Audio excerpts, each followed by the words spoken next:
जब मोदी जेलेंस्की को गले लगा रहे थे, जयशंकर किसकी क्लास लगा रहे थे? प्रधानमंत्री नरेंद्र मोदी जब यूक्रेन के राष्ट्रपति जेलेंस्की को गले लगा रहे थे, उन्हें यह भरोसा दे रहे थे कि भारत आपके साथ है, तो जयशंकर मीडिया के सामने आकर किन लोगों की क्लास लगा रहे थे? 50 सेकंड का उनका बयान आप सुनेंगे तो महसूस होगा कि ये तो गजब की कूटनीति है। यूक्रेन की धरती पर खड़े होकर ही उन तमाम यूरोपियन मुल्क के नेताओं को खरी खोटी सुनाते हैं जो मोदी की एक तस्वीर पर सवाल खड़े कर रहे थे। बीबीसी के रिपोर्टर ने जयशंकर से ये सवाल पूछा, जिसके जवाब में वो कहते हैं, हमारी दुनिया में जब लोग आपस में मिलते हैं तो एक दूसरे को गले लगाते हैं। ये शायद आपकी संस्कृति का हिस्सा नहीं होगा, लेकिन ये हमारी संस्कृति का हिस्सा है। मैंने देखा कि प्रधानमंत्री नरेंद्र मोदी ने राष्ट्रपति जेलेंस्की को गले लगाया और मैंने उन्हें कई दूसरे नेताओं और अलग अलग जगहों पर ऐसा करते हुए देखा है।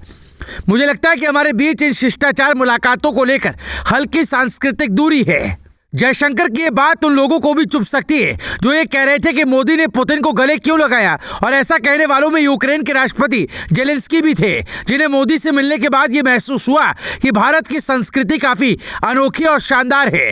वो मोदी के साथ मुलाकात के बाद भारत आने के लिए भी तैयार होते हैं, पर इसी के साथ एक बड़ी बात भी कह जाते हैं। वो कहते हैं, भारत अगर शांति का समर्थक है तो फिर उसे हमारे साथ खड़ा होना चाहिए। भारत अगर रूस से तेल खरीदना बंद कर दे तो बहुत कुछ सही हो जाएगा। हम कोई बैलेंसिंग एक्ट यानी संतुलन वाले कदम की उम्मीद भारत से नहीं करते। जेलेंस्की के कहने का मतलब है कि भारत पूरी तरह से यूक्रेन के समर्थन में आ जाए, लेकिन क्या यह संभव है? इंटरनेशनल मामलों के बड़े बड़े जानकार कहते हैं कि भारत रूस का साथ नहीं छोड़ सकता है, और ना ही अब इस बदलते दौर में यूक्रेन और पोलैंड के साथ खड़े होने से पांव पीछे खींच सकता है। यह ऐसा वक्त है जब दुनिया एक बड़े बदलाव के दौर से गुजर रही है। हर किसी की अपनी अपनी जरूरतें हैं और भारत ये बेहतर तरीके से समझता है कि हमें अपनी जरूरतें कहां से और कितनी पूरी करनी है, और इस काम में जयशंकर की भूमिका सबसे बड़ी हो जाती है, क्योंकि वो इकलौते ऐसे मंत्री जिनके पास दुनिया के उन बड़े बड़े देशों की कुंडली जो पहले भारत को छोटी छोटी बात पर धमकी देते रहते थे। शायद इसीलिए मोदी जब यूक्रेन गए तो जयशंकर ने बड़ी प्लानिंग के तहत पहले मोदी को ये सुझाव दिया कि हमें अपना स्टैंड साफ करना होगा। इसीलिए पहले मोदी कहते हैं, हम तटस्थ नहीं हैं। हम बहुत ही कन्विक्शन के साथ युद्ध से दूर रहे हैं, लेकिन इसका मतलब ये नहीं है कि हम तटस्थ थे। हम न्यूट्रल नहीं थे।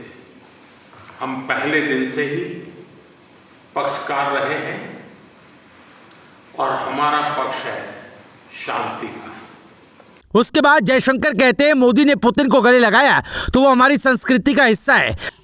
Regarding your question, you know, in our part of the world, when people meet people, they are given to embracing each other. It may not be part of your culture, but I assure you it's part of ours. So, in fact, today I think I saw the Prime Minister also embrace President Zelensky, and I've seen him do it with a number of other leaders in a number of other places. So I think perhaps we have a slightly cultural a gap here in terms of what these courtesies mean. Jaishankar के इन बातों से साफ पता चलता है कि वो दुनिया को ये मैसेज देना चाहते हैं कि हमारी संस्कृति और संस्कारों पर सवाल उठाओगे तो फिर जवाब करारा मिलेगा, और मिलना भी चाहिए।